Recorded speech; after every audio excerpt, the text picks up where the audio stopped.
एक तो ये जंगल घनघोर, ऊपर से अंधकार चहुं ओर। काली घटा ने भी आंख दिखाई, फिर सम्मुख अज्ञात परछाई। क्या इन सब के आगे होगा अनु का साहस खंड खंड? ये जानने के लिए सुनिए लेखिका व वाचिका कोमल अग्रवाल से द्वितीय भाग राजदंड।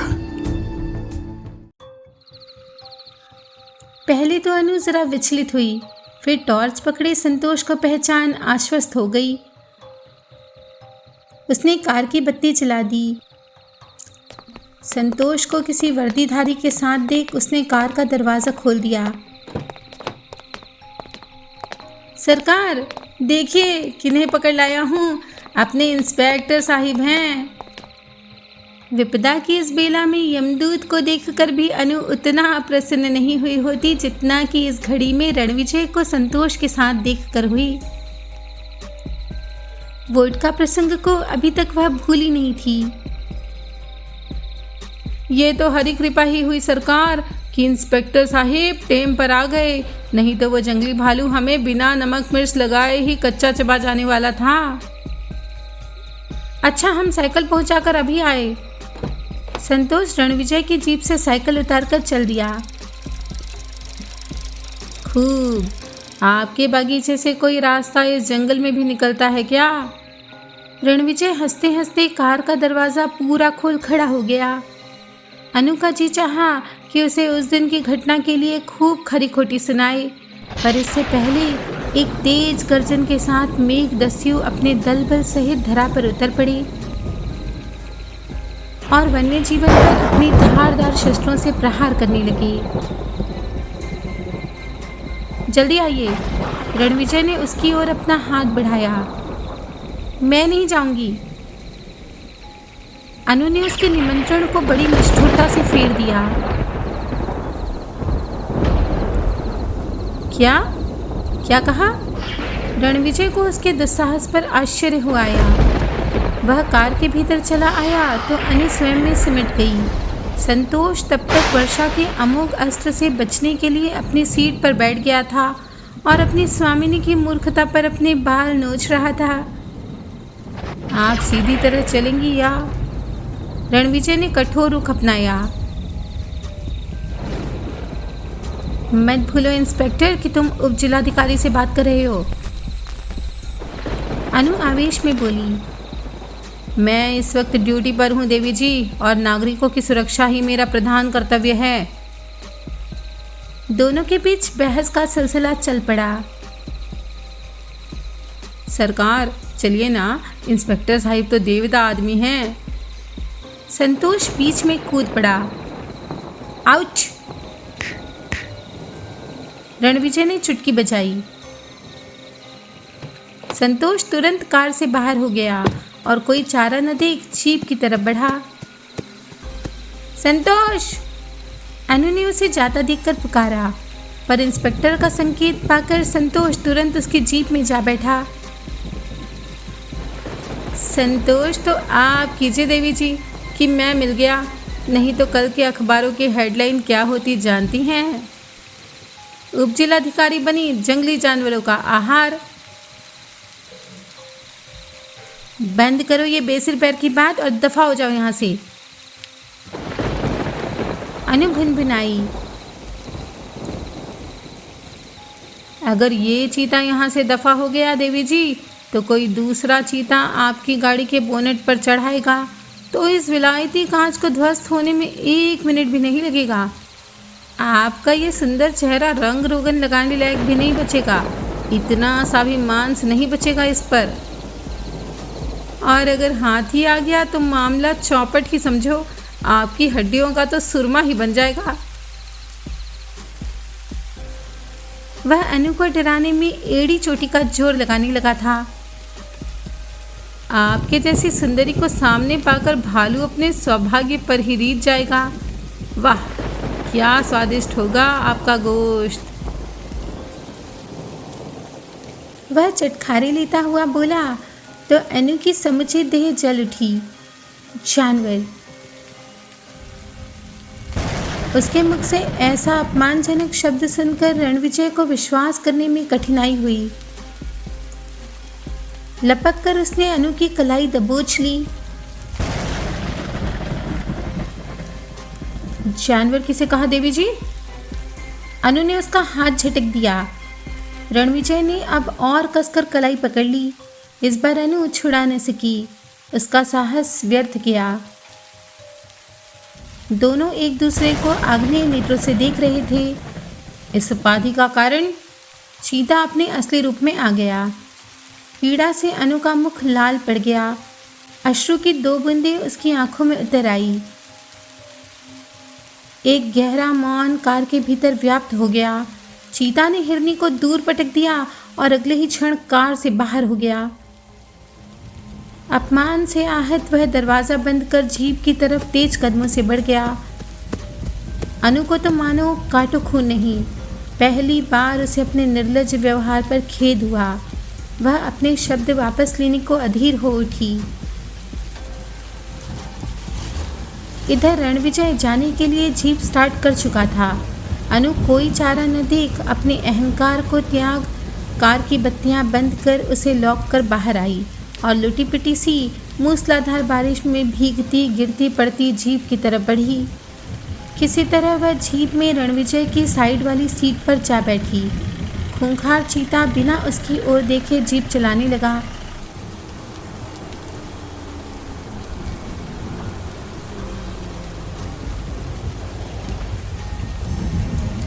वन विभाग की विश्राम स्थली में जाकर जीप रुकी तो अनु ने उसकी ओर देखा, पर वह उसके अस्तित्व को नकार सीधा भीतर चला गया। वहां का केयर टेकर सब कलेक्टर के आगमन की सूचना पाकर तुरंत सेवा में उपस्थित हो गया। फौरन कमरा खुलवाकर उसके आतिथ्य की व्यवस्था होने लगी। कुक अपने हाथ का कौशल दिखाने को तत्पर हो उठा। व्यंजनों से भरा थाल मेज पर लग गया, पर अनु नहीं आई, न ही रणविजय उसे बुलाने गया। डिनर समाप्त कर वह अपने कमरे की ओर बढ़ा, पर तुरंत लौट आया। मैडम के लिए खाना रूम में ले जाओ, उसने आदेश दिया। संतोष भोजन का थाल लेकर अनु के कमरे में गया तो वह भड़क गई। मैंने कहा ना, नहीं खाना मुझे, लेकर जाओ वापस। संतोष थर थर कांपता थाल वापस उठा ले गया। कुछ देर वह ऐसे ही बैठी रही। आज पहली बार वह संतोष पर ऐसे बरसी थी। वह गत 3 वर्षों से बराबर उसकी छाया बना उसके साथ था और उसकी हर आज्ञा को वह राजाज्ञा के समान ही शिरोधार्य करता आया था, पर आज उसकी स्वामी भक्ति में आई कमी देखकर अनु विचलित हो उठी थी। वर्षा का आक्रोश भी उसकी तरह तीव्र हो रहा था। किवाड़ के पल्ले हवा के जोर से बंद खुल रहे थे। अपना क्रोध किवाड़ पर उतारती वह उसे बंद करने का प्रयास करने लगी, पर चिटकनी भी उसे चुनौती दे रही थी। हवा के दबाव से किवाड़ बार बार खुल जाते। अब अनु का धैर्य जवाब देने लगा। संतोष, वह चिल्लाई, पर कोई उत्तर न पाकर बाहर निकल आई। सबके सब कहाँ मर गए हैं? बड़बड़ाती हुई वह सब और नजरें फिराने लगी। एक कमरे का द्वार हिलता देखकर वह अंदर चली गई, पर वहां फैली शराब की दुर्गंध ने एक भी क्षण उसे टिकने नहीं दिया। संतोष और उसके जाति भाई वहां मदालसों से ढेर हुए पड़े थे। अब क्या करूं, भूख भी तो लग रही है। वह डाइनिंग की ओर गई, पर उसे खाली पा उस घड़ी को कोसने लगी जब उसने यहाँ आने की मूर्खतापूर्ण योजना बनाई थी। वो चीता किस कमरे में सोया होगा? सोचती हुई वह एक और कमरे के बाहर जा खड़ी हुई। कितना दम्भी है, आराम से खा पीकर खर्राटे भर रहा है। एक बार भी बुलाने नहीं आया मुझे। तभी वही दम्भी छलावे से किवाड़ खोलकर उसके सामने प्रकट हो गया। Inspector Ranvijay Rathore at your service. Any order madam? अपनी चोरी पकड़ी जाते देख अनु को कुछ नहीं सूझा। वो चिटकनी नहीं लग रही दरवाजे की। अच्छा चलिए देखते हैं। वह तेज कदमों से कमरे के भीतर घुस आया। अनु भी पीछे आई। पवन का वेग ज्यों का त्यों था, पर रणविजय के जरा से प्रयास से किवाड़ की चिटकनी लग गई। वह दरवाजे से पीठ लगाकर उसके सामने खड़ा हो गया और उसे अविश्वास से देखने लगा। मुझसे नहीं लग रही थी, वह जैसे सफाई देती हुई बोली। सच में इस चिटकनी ने उप जिलाधीशनी के आदेश का पालन नहीं किया? वह एक तेज हंसी हंसा। तो तुम्हें लगता है मैं झूठ बोल रही हूं? अनु ने आक्रमण किया। चीता आक्रमण के लिए जैसे तैयार ही था। बोल क्यों नहीं सकती? इस झूठे राजतंत्र का हिस्सा जो है। एकाएक बिजली कड़की, लगा मानो आसपास ही गिरी हो। कमरे में घुप अंधेरा छा गया। कमाल, सब सुनियोजित है। देवी जी, कहीं आपने ऊपर वाले से साठ गांठ तो नहीं कर रखी है? वह फिर एक निर्लज्ज हंसी हंसा। रणविजय का साहचर्य इस भयानक रात्रि में अनु को सहमा गया। शत्रु को रावल रतन सिंह की भांति अपने गढ़ में स्वयं ही तो निमंत्रित कर ले आई थी वह। अब यदि वह उस घड़ी उसकी दुर्दशा करने पर उतारू हो गया तो कैसे आत्मरक्षा कर पाएगी वह अपनी? उसकी क्षत विक्षत देह को जंगल में सियार, चील, गिद्ध, कौवे सब नोच नोच खाएंगे। ऐसी कितनी ही बुरी आशंकाएं अनु के मन मस्तिष्क पर हथौड़ों से प्रहार करने लगी। एक गहरे मौन के पश्चात रणविजय ने लाइटर जलाया और उसके नर्म चेहरे के समीप ले जाने लगा। हटाओ इसे, वह बुरी तरह घबराते हुए बोली। इस जरा सी आंच से आप पिघल नहीं जाएंगी देवी जी। और फिर कभी कभार ही तो जानवर जागता है। इंस्पेक्टर को उग्र होता देख अनु का साहस जवाब दे गया। संतोष, वह चिल्लाने को हुई। चीता ने लपक कर फुर्ती से उसका मुंह दबा दिया। अनु छटपटाने लगी। शब्द कंठ में ही अटक कर रह गए। अपनी बलिष्ठ भुजाओं में हिरनी को बांधकर वह उसे शैया पर ले आया। अब अनु को सांस लेने में कठिनाई होने लगी। दर्द से छटपटाती वह स्वयं को छुड़वाने का असफल प्रयत्न करती रही। एक बार फिर लाइटर चमका और अनु के चेहरे पर प्रकाश फैल गया। उसे निष्प्राण होता देख चीता ने उसके मुंह पर से हाथ हटा लिया। अनु को जरा सांस आई और वह खांसने लगी। चीता अपने खाल में दुबक गया। रणविजय ने हाथ बढ़ाकर खिड़की के पल्ले खोल दिए। मिट्टी की सौंधी सुगंध और शीतल बयार के झोंके एक साथ कमरे में प्रवेश कर गए तो वातावरण में स्निग्धता फैल गई। रणविजय गांव तकिया लगाकर वहीं पर पसर गया और उसने सिगरेट जला ली। अनु को उसकी धृष्टता पर बेहद चिढ़ हो रही थी। देवी जी, यदि आपकी पुकार सुनकर संतोष या कोई आ गया रहता तो कल के अखबारों की हेडलाइन क्या होती जानती हैं? चीता ने किया हिरनी का शिकार। उसका निर्लज्ज वाक्य सुन अनु की समूची देह में बिजली सी दौड़ गई। यदि अंधकार न होता तो वह उसके सामने लात से लाल पड़ गई होती। सुहाना सफ़र और ये मौसम हंसी, हमें डर है हम खो न जाए कहीं। वह गुनगुनाने लगा तो अनु जरा आश्वस्त हुई। अंधेरे में उसका मौन मुखरित हो उठा। एक बात पूछ सकती हूँ? रणविजय ने हामी में सिर हिलाया। तुमने अदालत पहुंचने से पहले गैंग रेप के आरोपियों को मौत के घाट क्यों उतार दिया? वह निर्भीक स्वर में पूछने लगी। कमाल, आप तो हमारे कारनामों की लिस्ट बगल में ही दबाए फिर रही हैं। वह हंसा। वैसे कोई प्रमाण भी है या अंधेरे में ही तीर चला रही हैं? कोई प्रमाण नहीं, पर मैं सच जानना चाहती हूँ। उसके स्वर की मोहकता ने चीता को अपने वश में कर लिया। उसने अपने नाखून भीतर समेट लिए। वह स्वयं ही अभियुक्त बंद कटघरे में जा खड़ा हुआ। अपना हाथ अनु के सर पर धरकर वह बोला, माय लॉर्डशिप, मैं गीता की सौगंध खाकर स्वीकार करता हूँ कि मैंने ही उन जानवरों को अदालत पहुँचने से पहले एक गुप्त योजना के तहत रक्षक बन भागने का मौका दिया और फिर एक निर्जन स्थान पर काल बनकर उनके सिर पर सवार हो गया। किसी के हाथ काटे तो किसी के पैर और किसी का मर्दाना। वह कहते कहते चुप हो गया। पर तहसीलदार, वो तो जानवर नहीं था, उसे क्यों मारा? अनु ने किसी कुशल अधिवक्ता की तरह जिरह की।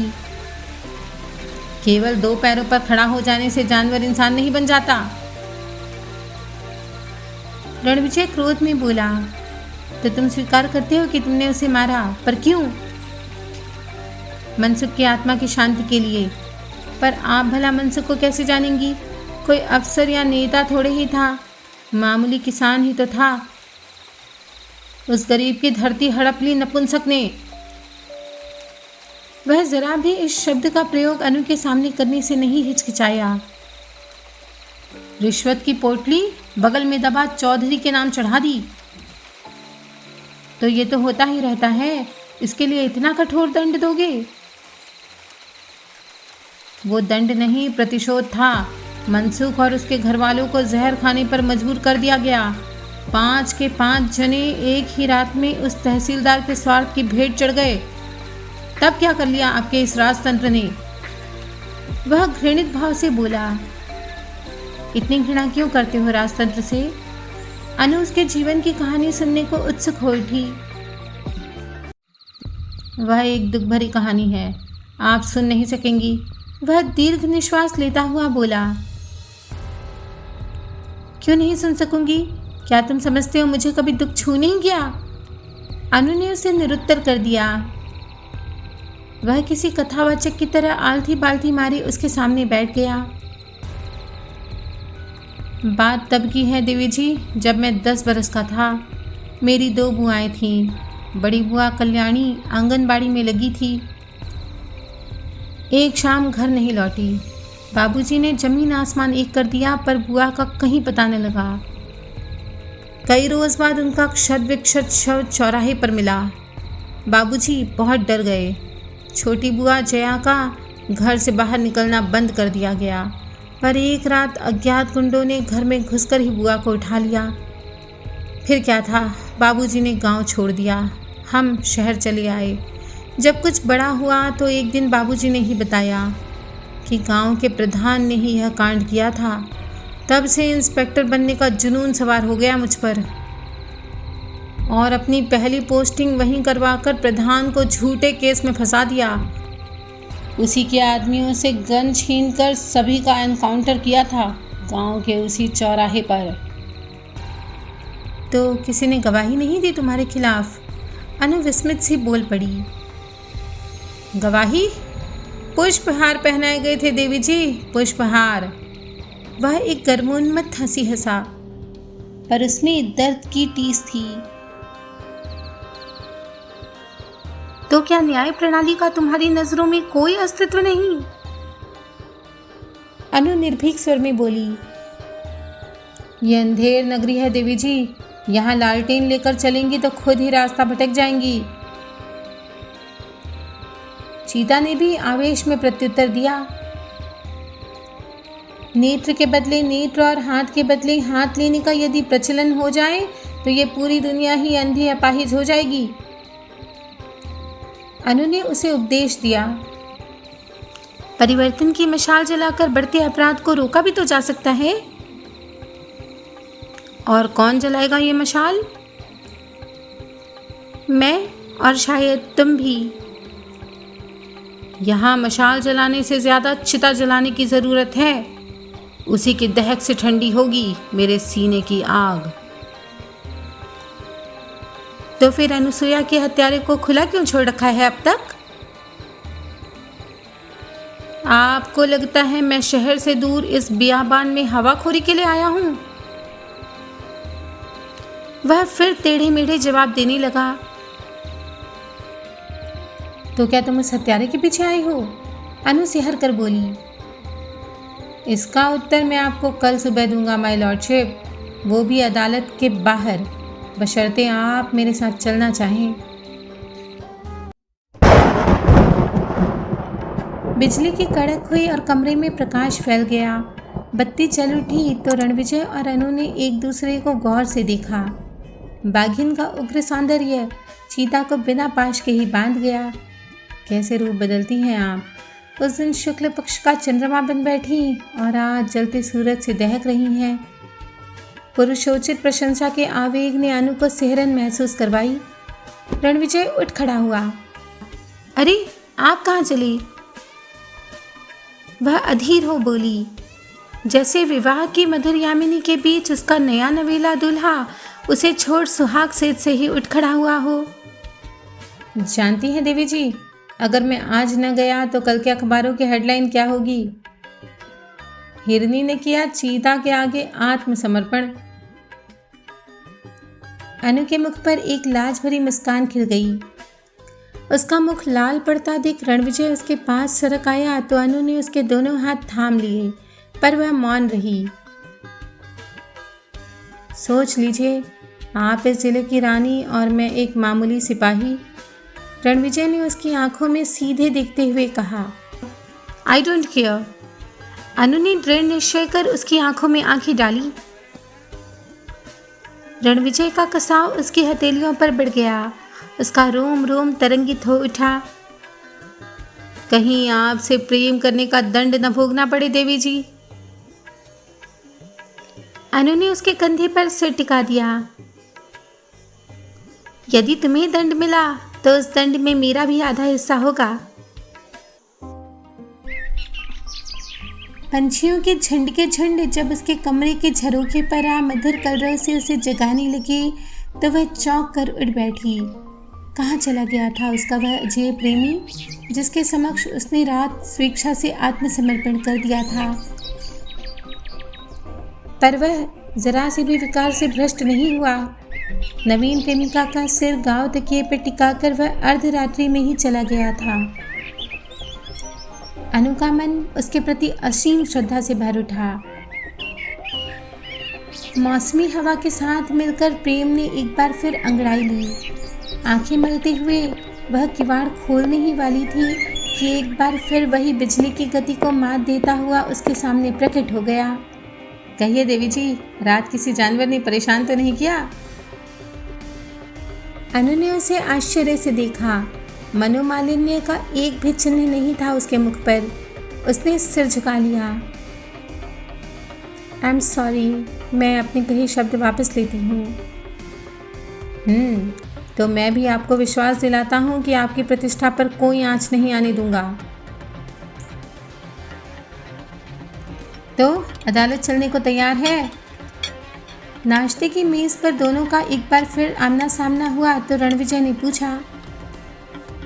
अनु घड़ी देखने लगी। मुझे तो टाइगर रिजर्व पहुंचना है। जीजा जी ने बाघ दिखलाने का वादा किया है। वह चहकते हुए बोली।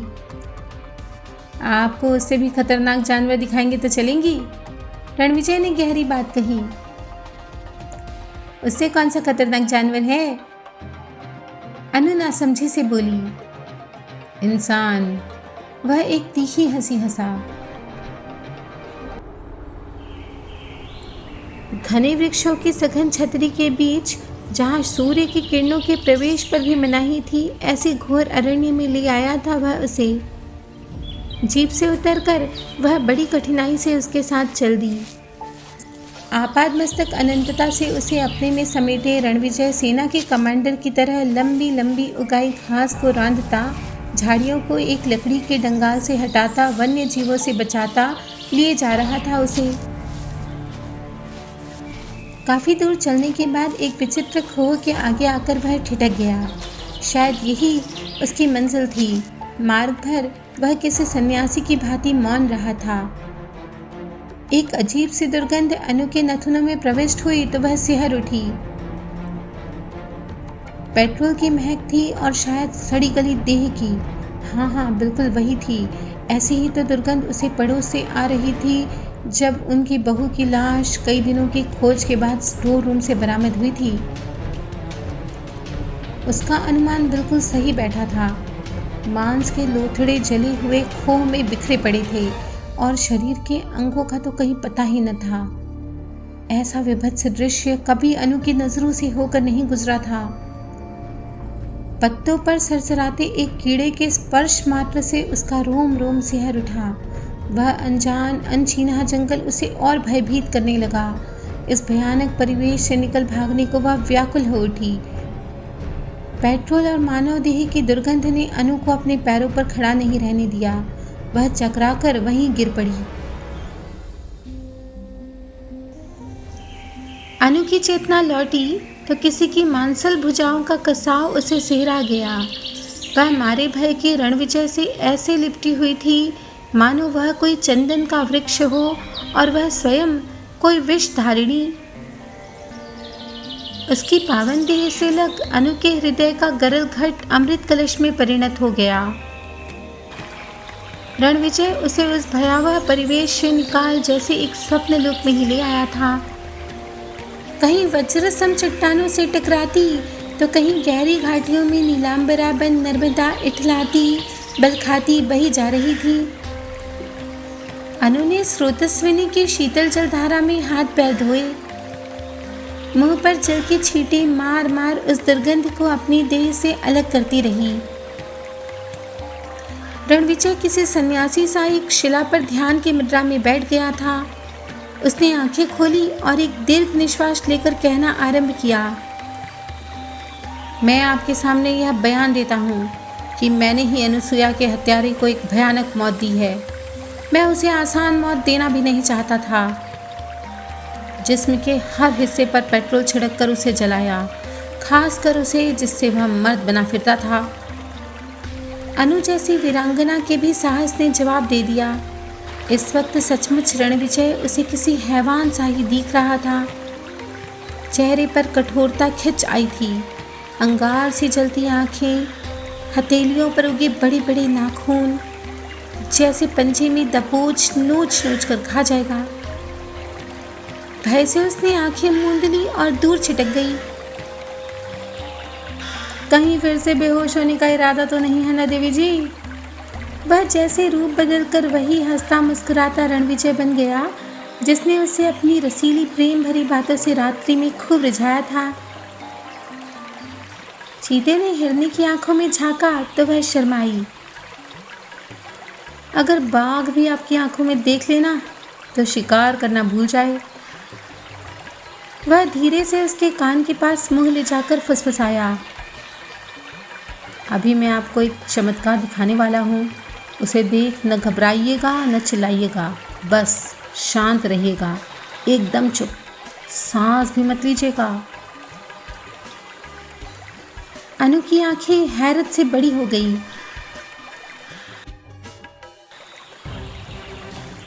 कंचों सी अपनी पुतलियां घुमाता रणविजय किसी आसन्न विपत्ति को लक्ष्य कर रहा था। अनु यह भाव भय से कांप गई। वह उसे अविलंब अपने कंधे पर डाल पीछे की तरफ कदम बढ़ाता हुआ वृक्षों की सघन ओट में हो लिया।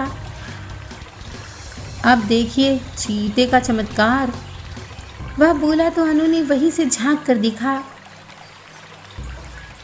रक्तपीत धारियों वाला एक भीषण परंतु चित्ताकर्षक व्याघ्र नर्मदा के उस पार मीठे जल से अपनी प्यास बुझा रहा था। देख लिया देवी जी, अब अपने जीजा जी से जाकर कह दीजिएगा कि असल वाला बाघ तो हमने आपको दिखाया है। पिंजरे का बाघ देखकर आपका इतना मनोरंजन तो नहीं हुआ होता। विपत्ति में भी वह ठिठोली करने से नहीं चूका था। बाघ भी मानव देह की गंध पाकर अपने भोज्य को तलाश कर रहा था।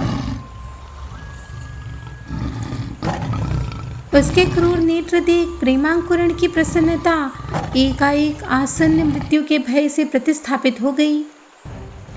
अब दोनों आत्मरक्षा हेतु दुर्गम मार्ग का अनुसरण करने लगे। घोर गर्जना करते हुए बाघ अब नदी पार करने लगा था।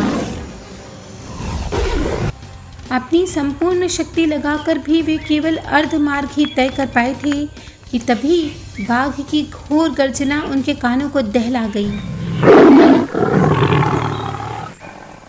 वन में व्याप्त निस्तब्धता व्याघ्र के निकट होने का अशुभ संकेत देने लगी। व्याघ्र के भय एवं कंटिका कीर्ण पद के कर्कश प्रहारों ने अनु के सुकुमार चरणों को क्षत विक्षत कर निशक्त बना दिया था। रणविजय ने उसे चलने का संकेत किया तो वह उससे लिपट गई। नहीं नहीं, मैं और नहीं चल पाऊंगी। कोई उपाय न जान रणविजय ने कंधे पर टांगी बंदूक उतारी और अनु को पीछे कर बंदूक का पिछला सिरा एक विशाल पत्थर पर पूरी शक्ति से दे मारा। एक भीषण ध्वनि वन की निस्तब्धता को भेद गई। बाघ की गर्जना में विराम लग गया। वह बंदूक सीधी कर अनु को आश्वस्त करने लगा।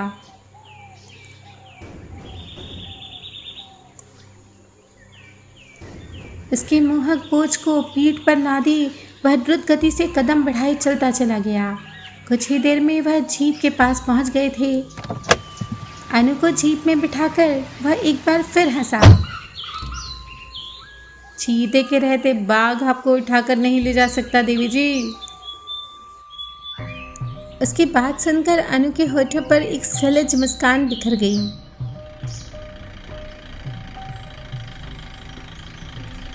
जीप चली तो एक बार फिर रणविजय की कोर्ट में पेशी हुई।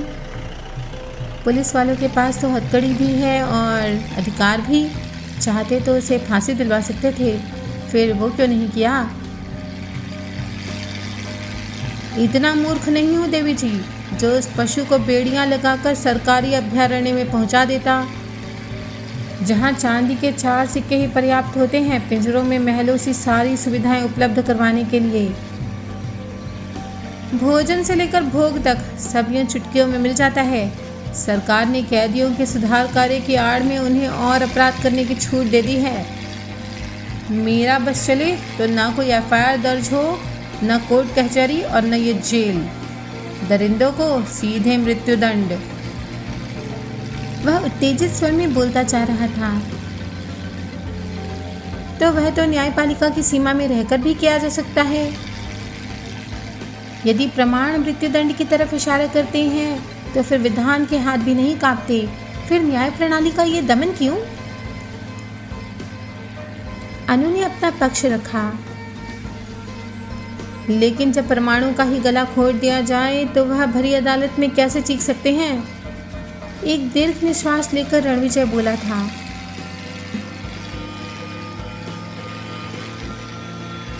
तो क्या कोई आई विटनेस नहीं? और उसकी बच्ची, वो तो गवाही देती ना? अनु ने पूछा। मर चुकी वह। अदालत जाने से पहले ही मेरी बाहों में दम तोड़ा था उसने। अब रणविजय के स्वर में नमी उतर आई थी। क्या वह तुम्हारी कोई रिश्तेदार या कुछ लगती थी? अनु ने कौतूहल से पूछा। आप नौकरशाह कूटनीति से कभी नहीं चुकते, घर हो या दफ्तर। रणविजय गंभीर स्वर में व्यंग्य कर बैठा। अनु आहत हुई। तो तुम जवाब नहीं दोगे? वो मेरी कोई नहीं थी देवी जी। इस शहर में मेरा कोई कुछ नहीं लगता। रणविजय उदासी भरे स्वर में बोला। मैं भी नहीं। अनु ने उसके कंधे पर हाथ रख दिया। जीप रोक रणविजय उसे देखता ही रहा। फिर उसने अपने अधर अनु के मस्तक पर रख दिए। शिवा को शिव की प्राप्ति हो गई। विदाई की बेला में अनु के मुख पर उदासी का मेघ खंड छा गया। कैसे कहे कि पिता के सजे सजाए थाल में परोसे भोग को स्वीकार करके ही तो आई थी वह। जाने अब उसकी नाव किस घाट लगी। जंगल में आई बहार, हिरनी को हुआ चीता से प्यार। कहीं कल के समाचार पत्रों की हेडलाइन ये न हो। सारिका ने चचेरी बहन से अर्धांश सुन उसे खूब गुदगुदाया, लेकिन मकान मालिक का भयंकर परिणाम जानकर वह स्तब्ध रह गई। इतना जघन्य हत्याकांड। उसके मुंह से बस इतना ही निकला। हर एक के काम करने के तरीके अलग होते हैं। अनु रणविजय की वकील बन उठ खड़ी हुई। काम करने के नहीं, जान लेने के कहो। एकाएक चित्तरंजन आते हुए बोले। मृत्युदंड की तलवार तभी उठती है जब निर्दयता अपनी सीमाएं पार कर देती है। अनु के तर्क के सामने चितरंजन जैसे वक्ता भी निरुत्तर हो गए थे। और फिर अनु ने जब रणविजय को जीवन साथी बनाने का निर्णय सुनाया तो चितरंजन को और भी झटका लगा। इंस्पेक्टर और सब कलेक्टर की भावी जोड़ी उन्हें जरा भी न भाई। लगता है आप मेरे चुनाव से प्रसन्न नहीं हैं जीजाजी, अनु ने भाप लिया था। हम जिस प्रशासन का हिस्सा हैं वहां हाथ मिलाने से पहले नेम प्लेट देखी जाती है अनु। उन्होंने परोक्ष में अनु के चुनाव पर अपनी असहमति प्रकट कर दी थी। नहीं, नेम प्लेट तो बस वह कागज है जिस पर योग्यता का सूर्य अपनी स्याही से स्वयं अपनी ख्याति लिखता है, अनु ने भी कड़ा प्रत्युत्तर दिया। प्रथम प्रेम का अंकुर अभी लहलहाने भी न पाया था कि पिता ने स्वयंवरा बनी अपनी पुत्री की इच्छा के विरुद्ध सुदर्शन को शहर भेज दिया। वह आज्ञा पा खुले सांड सा अनु की प्रॉपर्टी में घुस आया। आप जैसी कोमल कन्या इतनी कठोर हृदय भी हो सकती है? आते ही उसने सींग उठा लिए। कैसी कठोरता? वह जानकर भी अनजान बनी रही। आपके आगमन की सूचना पाकर हमारे बाबूजी ने जल्द से एक आयोजन किया था, पर आप तो बड़ी निष्ठुर निकली। बिना हमें दर्शन दिए ही भाग खड़ी हुई, पर अब नहीं भाग सकेंगी। उसने एक ही क्षण में अपने हल्केपन को दर्शाते हुए अनु का हाथ पकड़ लिया। अगर पिता के आदेश का ख्याल न होता तो अनु ने उसके गाल पर उसी वक्त तमाचा जड़ दिया होता, पर आज्ञाकारिणी संतान की भांति वह सर झुकाए उसकी निर्लज्ज बातें सुनती रही। अगले महीने की 1 तारीख को हमारे बाबूजी ने टीके का कहा है, आप छुट्टी की अर्जी दे दीजिएगा पहले से, और कम से कम 1 सप्ताह की। अरे मैं भी कितना मूर्ख हूँ, आप क्या कोई क्लर्क या टाइपिस्ट हैं जिसे पहले से छुट्टी की अर्जी देने पड़े? वह ठठाकर हंसा और उसकी हंसी अनु को और छेद गई। कितनी ही युवतियों की कुंवारी रातों की नींद उड़ा देने वाला सुदर्शन अनु के समक्ष अस्तित्वहीन ही बना रहा। रणविजय की एक तस्वीर मां को भेजकर अनु ने 2 टूक शब्दों में जता दिया था कि वह इंस्पेक्टर को अपना जीवन साथी चुन चुकी है, और यदि पिता न माने तो अपना स्वयंवर वह स्वयं ही रचा डालेगी। शमशान धूनी रमाए खाकी वर्दीधारी के यश एवं अपयश दोनों की गाथाएं प्रजापति दक्ष के प्रासाद की नींव हिला गई। पुत्री की ऐसी उदंडता और इंस्पेक्टर के दुस्साहस ने पिता को विचलित कर दिया। पहले वाक युद्ध, फिर शीत युद्ध, तत्पश्चात संधि हो गई, परंतु संधि के पीछे शत्रु के खेमे में जो गुप्त योजना निर्मित हुई थी उसका अनुमान भला अनु कैसे लगाती? पिता के परास्त होने की सूचना पाकर वह स्वप्नाकाश में उड़ी जा रही थी, पर नियति उसकी मूर्खता पर मुंह छुपाए हंस रही थी। माँ उसके चुनाव से बेहद प्रसन्न थी। मंगनी की तारीख निश्चित करवाने का कह उन्होंने समधियों के यहाँ जाने की इच्छा प्रकट की तो अनु खिल गई। विजयी मुस्कान देती वह संतोष के साथ स्वयं रणविजय को यह संदेश सुनाने के लिए निकली, पर मार्ग में ही घेराव हो गया। जो वाक्य सबसे पहले उसके कानों में पड़ा उसने ऐसा विस्फोट किया कि अनु के कान बहरे हो गए। इंस्पेक्टर रणविजय राठौर चीता की गिरफ्तारी का समाचार हर अखबार, हर बुलेटिन की सुर्खियां बना अनु को मुंह चिढ़ा रहा था।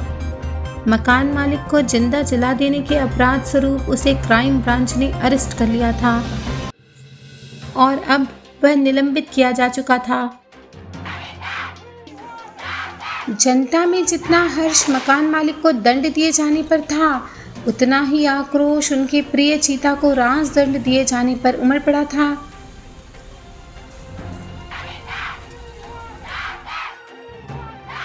जिले के अधिकारियों पर जनता थूक रही थी और जिलाधीश का पोस्टर चौराहे पर जलाया जा रहा था।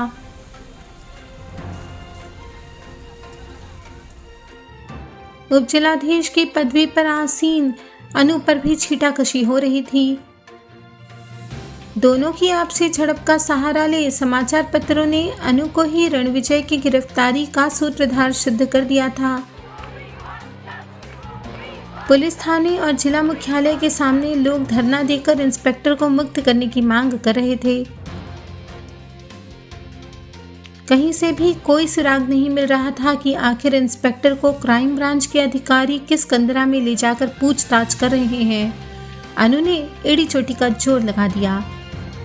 चितरंजन जीजाजी को लेकर वह विधायक मनोहर लाल के बंगले पर जा पहुंची तो उन्होंने मुख्यमंत्री से बात कर रणविजय को छुड़वाने का आश्वासन दिया, पर उसने भी प्रण किया था कि वह आज उससे मिले बगैर नहीं जाएगी। मनोहर लाल बड़ी मुश्किल से माने। क्राइम ब्रांच के अधिकारियों में एक उनका चेला था, बस बात बन गई। फिर क्या था, अनु को रणविजय से मिलने के 10 मिनट के लिए अनुमति मिल गई। चीता को इस तरह पिंजरे में देख बाघिन आक्रामक हो गई। किसने तुम्हें यहाँ पहुंचाया है? मैं उसे जीवित नहीं छोड़ूंगी। रणविजय उसे खा जाने वाली आंखों से घूर रहा था। आपने मुझे यहाँ पहुंचाया है। वह बोला तो अनु को बिजली का झटका लगा। मैंने? तुम कब से अखबारों की हेडलाइन पर भरोसा करने लगी? मेरे अलावा किसी और को उस गुप्त जगह की जानकारी थी तो केवल आप थी। अब बताइए सब कलेक्टर मैडम कि किसने सीबीआई को प्रमाण दिए और वह वहां पहुंच गई। अनु को तो मानो काट ही मार गया हो। उसका माथा चकराने लगा था। किस मुंह से कहे कि सारिका और चितरंजन के सामने वह रणविजय का राज खोल गई थी। आपकी चुप्पी साफ बता रही है कि आपने मेरा राज दुश्मनों को बेच दिया। वाह रे औरत, मैं तो आपसे प्रेम दंड मांगने आया था, आपने राजदंड दिलवा दिया। बोलिए, जवाब क्यों नहीं देती? किस बात का जवाब? अनु इतना ही बोल सकी। जिसे प्रेम दंड मिलना चाहिए था उसे राजदंड क्यों? रणविजय घृणित भाव से बोला। अनु रणविजय की आंखों में अपने लिए घृणा का भाव न सह सकी। हृदय का धधकता ज्वालामुखी लावे सा बह निकला। उल्टे पैरों वह विश्वासघाती को दंड देने के लिए लौट चली। यह बात सिर्फ आप दोनों को पता थी। वह सारिका पर फट पड़ी। क्या कह रही है अनु? हम भला क्यों रणविजय को गिरफ्तार करवाएंगे? सारिका सफाई पेश करती हुई बोली। आप नहीं दी, मगर जीजाजी अवश्य ही उसे गिरफ्तार करवा सकते हैं। लेकिन इसमें इनका क्या फायदा? सारिका अभी भी आगे सोच नहीं पा रही थी। कोई तो फायदा हुआ ही होगा दी, तभी तो चुपचाप खड़े हैं। अनु ने क्रोध भरी दृष्टि चितरंजन पर डाली। उनके चेहरे पर करुणा के भाव आ गए थे। तो क्या आपने? सारिका उन्हें झकझोरने लगी। अब बता भी दीजिए जीजाजी, मेरे अमृत भरे कलश में विष क्यों घोल दिया आपने? अनु की अधीरता अपनी सीमा रेखा पार कर चुकी थी। इस समय यदि कोई और होता तो वह उसकी खाल नोच चुकी होती। ये ऐसे नहीं बताएंगे दी, मैं अभी पापा को फोन करती हूँ। अनु गर्जी। नहीं, चाचा जी को नहीं। सारिका घबराई। आप सच सच बोलिए, आपको अपनी सरू की कसम। सारिका ने चितरंजन का हाथ अपने सर पर धर दिया। पत्नी प्रेम से विवश हो चितरंजन टूट गई। हाँ सरू, मैं ही अपराधी हूँ, अनु का भी और तुम्हारा भी। मैंने ही यह कांड किया है। वह हताश हो बोली। जीजा जी। अनु बौखलाई। आप ये भी बता दीजिए कि किस व्यापारी के साथ किया आपने संबंधों का यह क्रय विक्रय? अनु आवेश में भरकर बोली। चितरंजन थोड़ा रुके और बोलने लगी। चमन लाल के साथ। क्या? मगर क्यों? इंस्पेक्टर को चमनलाल के काले धंधों का पुख्ता सबूत मिल गया था और वह उन सबूतों को एसपी साहब को सौंपने वाला था। इसलिए चमनलाल ने मुझ पर दबाव बनाया और आपने रणविजय को उससे पहले ही सस्पेंड करवा दिया और गिरफ्तार भी, क्योंकि आप अच्छी तरह जानते थे कि अगर वह आजाद रहा तो आप दोनों को जीने नहीं देगा। चितरंजन ने सिर झुका लिया। तुम नहीं जानती अनु, यह राजतंत्र है। हम कहलाते राजा हैं, पर नौकरों से भी बदतर काम लिया जाता है हमसे, बिल्कुल दासों जैसा। जिलाधीश और हमारे जैसे वरिष्ठ अधिकारी इन बड़े बड़े उद्योगपतियों और राजनेताओं के इशारों पर नाचने को विवश हैं। एक तरह से कठपुतली ही तो है हम। धागा खिंचा नहीं कि प्रदर्शन शुरू। फिर अनु कुछ न बोली। सारिका ने भी पति से अबोला ठान लिया।